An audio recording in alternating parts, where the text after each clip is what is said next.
Hello, I'm Dr. Patty Ann Ford, and I'm coming out with a podcast soon with my co-author, Dr. Doug Richards, and we want to talk about stories with food. And we have some really exciting topics planned because we're coming out with a book in hopefully 6 to 8 months on discovering your food story and shifting your perspective from a science-based approach, from a shame-based approach, but ultimately from a consideration and a very curious approach, where my co-author and I, we have over 5 decades of experience combined of working with people in intimate settings, in addiction settings, in clinical and non-clinical spaces.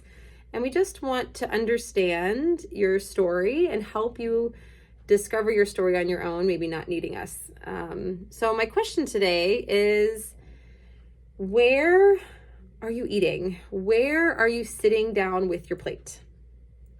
Is it on the road? Is it in a car? Is it with other people? Is it alone? What does that look like? And does that impact how you eat?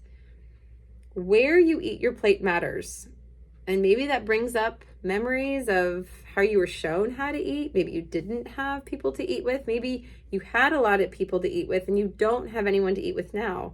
And that drastically shifts your internal dialogue or your anxiety or depression or loneliness. It drastically shifts how you experience food, because what you started with is drastically different how you are now, and that is impacting you in a negative way. So just asking, where am I eating and what serves me best, and how to promote health in a positive way. Maybe that helps, maybe it doesn't.